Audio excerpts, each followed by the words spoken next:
15 మొదటి భాగం చదువుతున్నాము. సుబుద్ధి దయను సంపాదించును.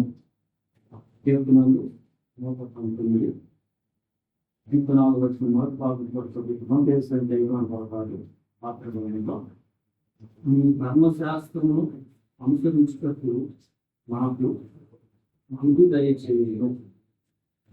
సుబుద్ధి దయను సంపాదించును. సుబుద్ధి అంటే మంచిది. ఒకరి సుబుద్ధి ఇతరులకు వాని పట్ల దయను కలిగిస్తుంది. మంచి బుద్ధి మనము కలిగి ఉంటే మనము మనుషుల దయలో దేవుడి దయలో ఉంటాము. మంచి బుద్ధి ఎలా వస్తుందంటే దేవుని వాక్యాన్ని అనుసరించి దేవుడు ఏది మంచి అని చెప్తా ఉంటే దాని ప్రకారంగా ప్రవర్తన మనం మరచిపోవచ్చు. దేవుని వాక్యంలో ఇది నీకు కీడు అని చెప్తే దాని నుంచి దూరంగా పారిపోవాలి. ధర్మశాస్త్రంలో ఇది చేస్తే నీకు మంచిది, ఇది చేస్తే నీకు కీడు. కొత్త నిబంధనలో యేసు ప్రభువు ఇది నీకు మంచిది అని ఆయన చెప్పిన బోధ అనుసరించి నువ్వు బుద్ధి కలిగి నువ్వు ప్రవర్తిస్తే మనుషుల దయ దేవుని దయ. దావీదు గురించి మొదటి సమయం 18వ అధ్యాయంలో రాయబడిన మాట చదువుతున్నాను. 5వ వచనంలో దావీదు సౌలు తనకు పంపిన చోట్లకెళ్ళను పోయి సుబుద్ధి కలిగి పని చేసుకొని వచ్చను కనుక సౌలు యోధుల మీద అతనిని నియమించను. జనులందరి దృష్టికి సౌలు సేవకుల దృష్టికి దావీదు అనుకూలుడై ఇవ్వడు. ఇది దావీదు యొక్క స్టార్టింగ్ డేస్. సౌలు దగ్గర పనిచేస్తూ ఉన్నాడు. సౌలు ఏం చెప్తే అక్కడ పోయి నెమ్మదిగా బుద్ధి కలిగి చెప్పిన మాట వింటూ ప్రవర్తిస్తే సౌలుకి దావీదు మీద ప్రయాణపడింది. దావీదు యోధుల మీద అంటే తన పనిలో ప్రమోషన్ వచ్చింది. సౌలు ఏం చేసేదంటే యోధుల మీద అతన్ని నియమించాడు. ఇప్పుడు మనం పనిలో చెప్పిన పని జాగ్రత్తగా చేస్తే ఏం జరుగుతుంది? ఆ చేయటాన్ని సుబుద్ధి అంటాం. మనిషి ఇచ్చిన పని అయినా దేవుడు ఇచ్చిన పని అయినా నువ్వు నమ్మకంగా చేసావు. ఈ 5 తలాంతులతో నిన్ను ఇంకో 5 తలాంతులు ఇచ్చి ఎప్పుడు చేస్తాను అంటున్నాడు చెబుతావు. సుబుద్ధి కలిగి నువ్వు పని చేస్తే ఏమైంది? ఆ ప్రవర్తన నీకు ప్రమోషన్ వచ్చింది. జనులందరి దృష్టికి సౌలు సేవకుల దృష్టికి దావీదు అనుకూలుడై ఉన్నాడు. మిగతా సౌలు దగ్గర ఉండే సేవకుల దృష్టిలో జనులందరి దృష్టిలో దావీదుకు మంచి పేరు ఎలా వచ్చిందంటే మంచి బుద్ధి కలిగి ముందుకు వెళ్తున్నాడు. మనం 14వ వచనంలో చూస్తే దావీదు సమస్త విషయంలో సుబుద్ధి కలిగి ప్రవర్తించగా దేవుడు అతనికి యెహోవా అతనికి తోడుగా ఉంది. మనుషులు ఇప్పుడు దేవుడు దేన్ని బట్టి దావీదు మంచి ప్రవర్తన కలిగి ఉన్నాడంట. సో మన జీవితంలో మనం మనుషుల దయలో దేవుని దయలో ఎదగాలి అంటే మనకు కావాల్సిన మంచి ప్రవర్తన. మనకి మొదటి సమయంలో 27వ అధ్యాయంలో అబీగైలు గురించి కూడా 3వ వచనం అతని పేరు నాబాలు, అతని భార్య పేరు అబీగయీలు. ఈ స్త్రీ సుబుద్ధి గలదై రూపసి అయి ఉండెను. అయితే చర్యలను బట్టి చూడగా నాబాలు మోటుపాడును దుర్మార్గుడునై ఉండెను. ఇక్కడ ఒక ఫ్యామిలీ ఉంది. వాళ్ళ కర్నూలులో ఉంటారు. భర్త భాగం మొరటు అతని పేరు నాబాలు. భార్య పేరు అబీగయలు. మనం చదివిన దాని గురించి సుబుద్ధి గల స్త్రీ అయి కోపవశి అయి ఉండేది, అందంగా ఉన్నదని రాశారు. వీళ్ళ కుటుంబంలో ఒక పరిస్థితి వచ్చింది. ఒక పరిస్థితి, నాబాలు ధనవంతుడు, అంటే గొర్రెలు ఇవి బాగా ఎక్కువగా ఉన్నాయి. దావీదు అతని సేవకులు గతకాలంలో నాబాలుకి సహాయం చేశారు. అంటే వాళ్ళు మంద కాసుకుంటూ ఉంటే శత్రువుల నుంచి ఆ మందకి ఇబ్బంది లేకుండా వీళ్ళు సహాయం చేశారు. ఇప్పుడు దావీదు ఒక సహాయాన్ని అడుగుతున్నాడు. దానికి ప్రతిగా నాబాలు, నేను మా యజమాని నుంచి వచ్చాను దూరంగా, నీ గతకాలంలో నీకు హెల్ప్ చేశాను కాబట్టి మాకు కొంచెం ఆకలి వేస్తుంది, కొంచెం ఆహారం పంపించు. మీకు గొర్రెలు ఉన్నాయి కదా, గతకాలం సహాయం చేస్తామంటే చాలా మాట్లాడు. యజమాని చేసి వచ్చిన వాళ్ళు చాలా మంది ఉంటారు, వాళ్ళందరికీ నేను సహాయం చేస్తూ ఉండాలా అని రాజు చాలా కోఆపరేషన్.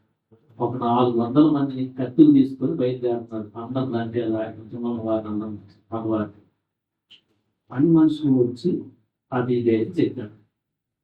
ఆమె చాలా తెలివిగా ప్రవర్తించింది, బుద్ధి కలిగి. అలా హస్బెండ్ తప్పిస్తారు. ఆమె భర్తతో చెప్పకుండా దావీదు దగ్గరికి పని వాళ్ళకి ఆహార వస్తువులు ఇచ్చి పంపించు, నేను వెనక వస్తున్నాను, మీరు వెళ్ళండి అని చెప్పి మంచి బుద్ధితో ప్రవర్తించింది. దావీదైతే ఎదురు చేస్తున్న చూసేదానికి దావీదు చేయాలనుకున్న ఆ ప్రయత్నం ఆపుతున్నాడు.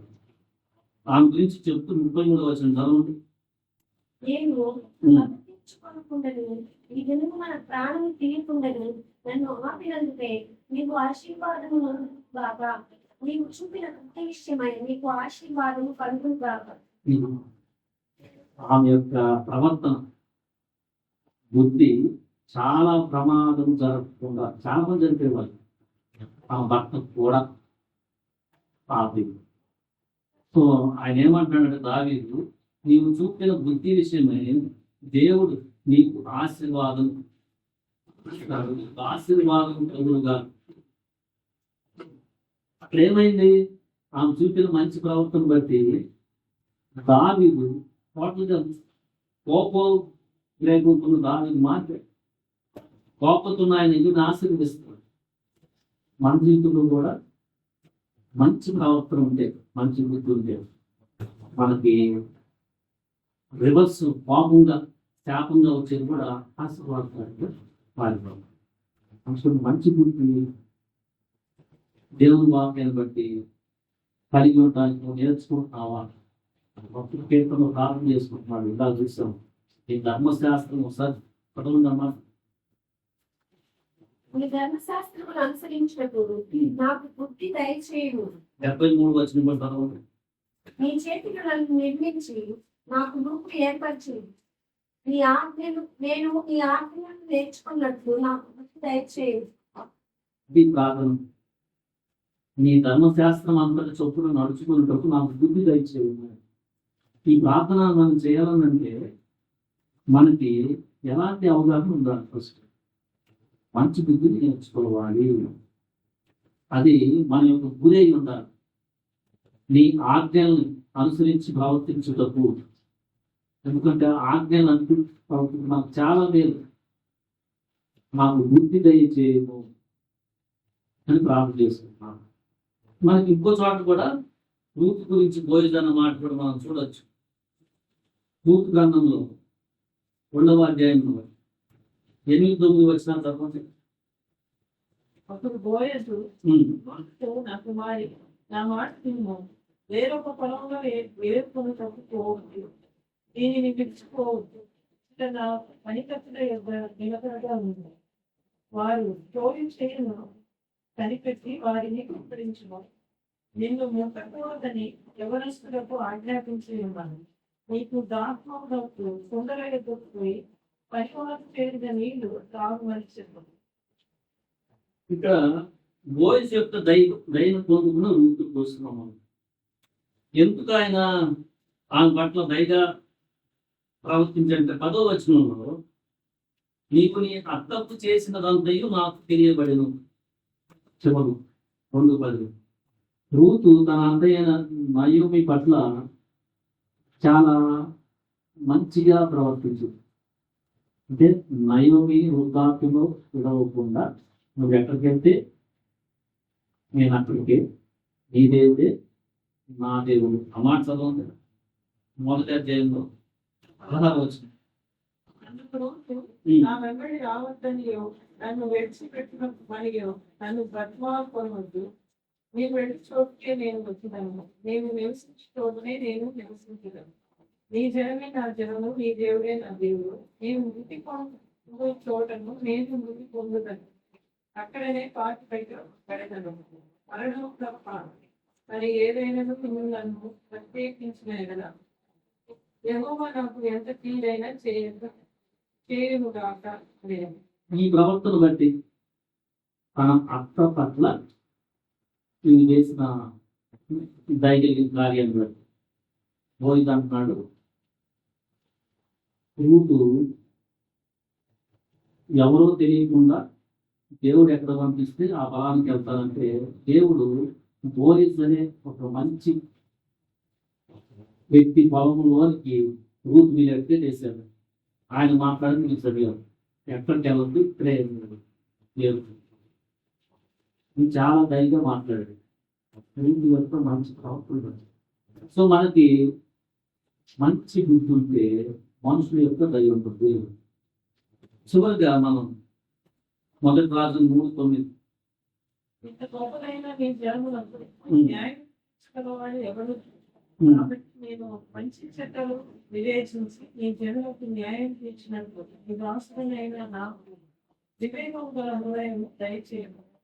ఇతని యొక్క మంచి ప్రవర్తన, వివేకం గల హృదయాన్ని నాకు దయచేయను అనే స్వప్నంలో సొలొమోను ప్రార్థన చేసుకుంటున్నాడు. కల 3వ వచనం చూస్తున్నాం. రాత్రి వేళ స్వప్నం అంది. దేవుడు దానికి ఆన్సర్గా 11వ వచనంలో దేవుడు అతనికి ఇలాగ సెలవించాను, జనులు అయితే దీర్ఘాయునైనను, వేరే వాళ్ళు ఎలా కోరుకుంటారంటే ఐశ్వర్యం, డబ్బులు, శత్రువుల మీద పగ తీర్చుకోవాలి, వాళ్ళ ప్రాణం కావాలని అడుగుతారు. అట్లా అడగకుండా న్యాయాన్ని కోరుకున్నాం. న్యాయంతో ఎట్లా నేను పరిపాలించాలని ఇంత గొప్ప జన సమూహాన్ని నీవు ఇలాగ అడిగినందున 12వ వచనం నీ మనవి ఆరాధిస్తున్నాను, బుద్ధి వివేకములు గల హృదయాన్ని నీకు ఇస్తున్నాను. ఇక మీదట నీ వంటి వాడు ఒకడు ఉండడు, మరియు నీవు ఐశ్వర్యమును ఘనతను ఇమ్మని అడుగకపోయినను నేను వాటిని కూడా అనే మాట నీకు ఇస్తున్నాను. అందువలన నీ దినములన్నిటను రాజులలో నీ వంటి వాడు ఒకడు ఉండడు.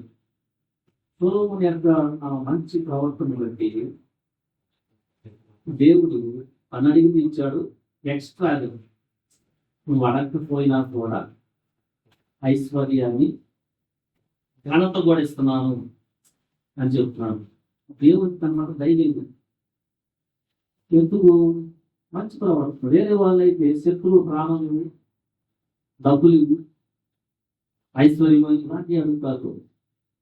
నువ్వు ఈ అడగకుండా నా జనుడైన ఇశ్రాయేలు నీవు న్యాయంగా పరిపాలించాలి అని నీకు ఇస్తున్నాను. దాంతోపాటు నాకు ఈ పట్ల ధైర్యం, ఐశ్వర్యము కాటు కూడా ఇస్తున్నాను. నీ వంటి వాడు రాజు ఒకడు అంత గొప్ప ఐశ్వర్యంతో కాటు కలిగిన రాజు అని సొలొమోను పట్ల ధైర్యం, మంచి బుద్ధిని కోరుకున్న సొలొమోనుకి ఆ బుద్ధి ఇచ్చాడు, న్యాయంగా పరిపాలించాడు. తర్వాత ఐశ్వర్యం అది కూడా ఇచ్చాడు. ఇప్పుడు ఒక జాగ్రత్త కూడా ఉంది. పోను చివరి లైఫ్లో సొలొమోను దాన్ని పోగొట్టుకున్నాడు. ఏ విషయంలో పోగొట్టుకున్నాడంటే విగ్రహారాధన చేసే భార్యని ఉద్మతుల్ని చేసుకున్నాడు, వాళ్ళకి చేశాడు. జాగ్రత్త కూడా ఉంది. సో మనం మంచి ప్రవర్తన నాకు ఇవ్వు అని కోరుకుంటే దేవుడు మన పట్ల దయగా ఉంటాడు. మనుషులు కూడా ఎలా చూసాం, సౌలు దావీదు పట్ల దయ కలిగి యోధుల మీద నియమించాడు. జనులు దావీదు సేవకులు కూడా, సౌలు సేవకులు కూడా దావీదు పట్ల అనుకూలంగా ప్రవర్తించారు. బుద్ధి కలిగి అన్ని విషయాలు దావీదు ప్రవర్తించినట్టు దేవుడు తోడుగా ఉన్నాడని చదివాం. మనం అబిగైల్ గురించి చదివాం. అనే యొక్క సుబుద్ధి కోపోద్రేకమైన దావీదు యొక్క మనసుని శాంతి పరిచి తన భర్త మొరటి వాడైన ఆ వాళ్ళని కాపాడుతుంది. చాలా మంది చనిపోయే వాళ్ళు ఆలోచిస్తారు. నీ బుద్ధిని మేము ఆశీర్వదించుడుగా అంటే దావీదు అని ఆశ్రయించాడు.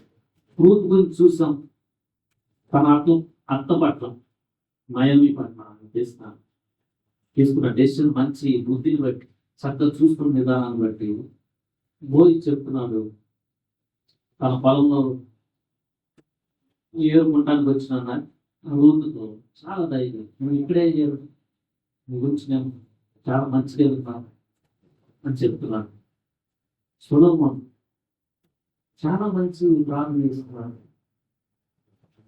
న్యాయంగా ఇంత పెద్ద జనసమూహాన్ని ఎట్లా ప్రతిపాదించాలో నాకు సహాయం చేయని ప్రభుని అడిగితే ప్రభుకు ధైర్యం.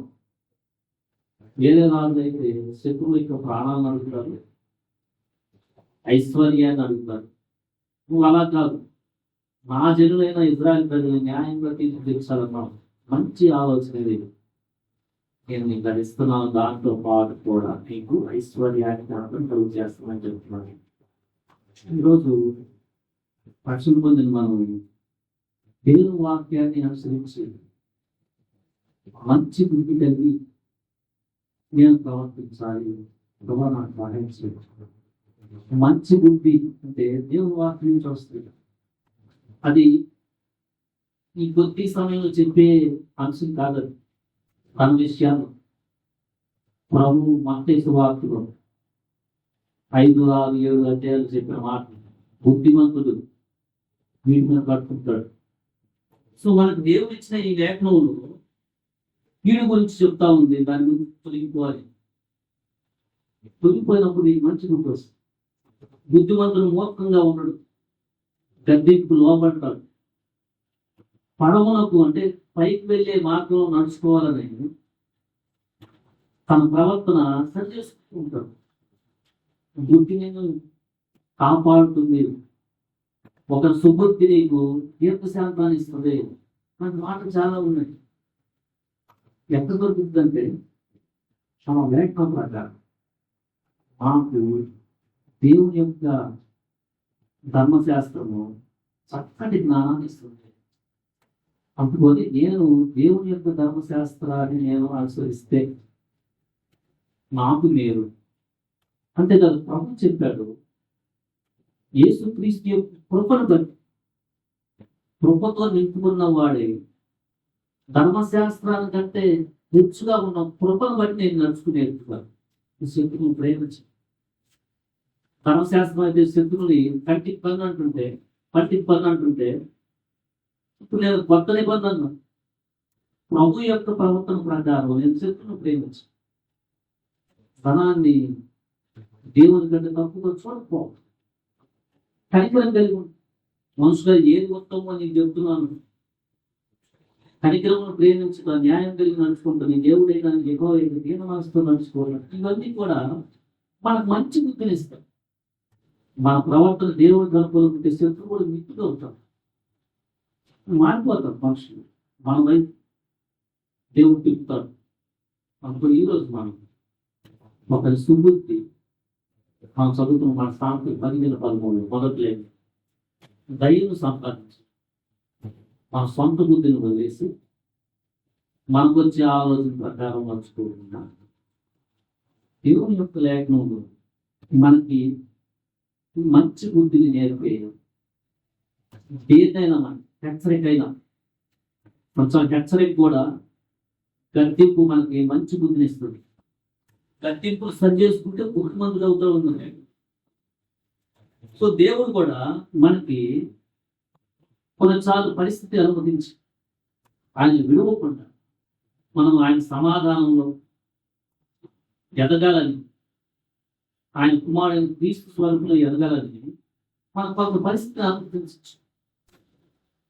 అలాంటి సమయంలో మనం జాగ్రత్త కలిగి దేవుని యొక్క హస్తాల్లో మనం ఉంటే మనం వేరే వాళ్ళకి ఆశీర్వాదం అవుతాం.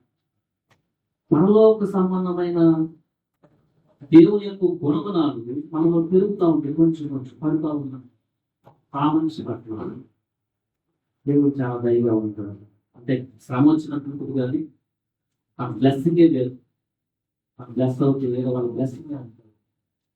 సో మనం ఈరోజు ప్రార్థన చేసేటప్పుడు ప్రభువా ఈ యొక్క లేఖనాన్ని అనుసరించి నడుచుకుంటూ నాకు వృద్ధిని దయచేయము అని మనం ప్రార్థన చేసుకున్నాం. దేవుడి మాటలు దీవించిన తర్వాత ఆమేన్.